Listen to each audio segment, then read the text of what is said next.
Let's break down all the changes that have happened in the updates from the last 4 weeks.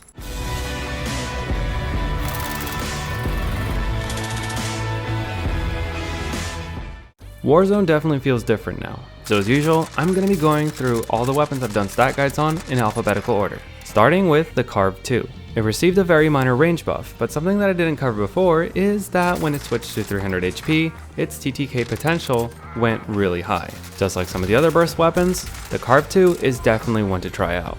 The CR-56 Amax went from this to this, meaning it is now usable at longer ranges. An average TTK is exactly what we want, but sadly, it's still the Amax. It's not going to be great at extremely long ranges. And even in its expected ranges, it doesn't have the magazine capacity to do too much damage. So while it is usable, it's certainly not meta. The Fara also got a very minor range buff. To most people, it should feel exactly the same as before. The Kar98K from Modern Warfare got a slight range buff, so if you like quickscoping, you might notice an extra 20 meters when you can one-shot someone. But I still don't recommend it for long-range sniping. The Kilo got 2 changes. First, it got its second damage range removed, and got a slight buff in its damage, but in the second update, they decreased its damage to 22. But it still gets a TTK what is expected of a high fire rate, long range, easy to control weapon. So if you like the Kilo, go ahead and use it. It will be able to compete against many weapons. The Krig saw a small damage buff. It may not be getting the best TTK if you're not hitting head and upper torso shots, but because of how accurate it is, it really doesn't matter. If you want one of the easiest weapons to use in the game, or if you really want to counter snipe, the Krig 6 is going to be great. Now for the M16.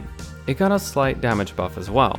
While it's not going to get the same potential as it did in 250 HP, it's still going to be doing pretty great. It's still very accurate, and if you mount, it is incredibly great to use. The Rytec AMR also got a slight range buff. It now gets a one-shot kill up to 116 meters. This is kind of where I wanted it before, but I would still like to have it one-shot to infinity, since it is extremely difficult to use. The SPR-208 also got a range buff, meaning it can now get a one-shot headshot up to 65 meters with the normal rounds. However, even after the changes, I can't recommend it. If you want a great quick-scoping rifle, the Kar98 does it way better.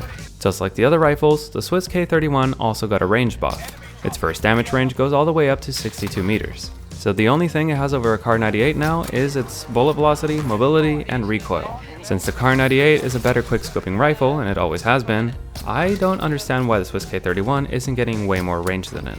The Modern Warfare Uzi received a damage buff, but since it was using the 41 AE rounds, it was not effective.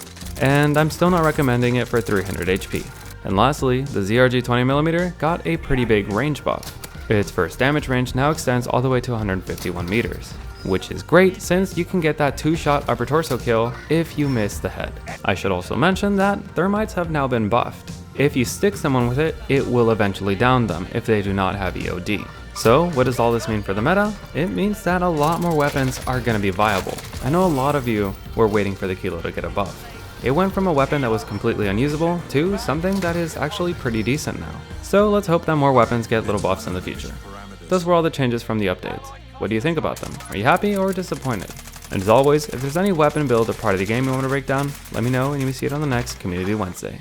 Thanks for watching.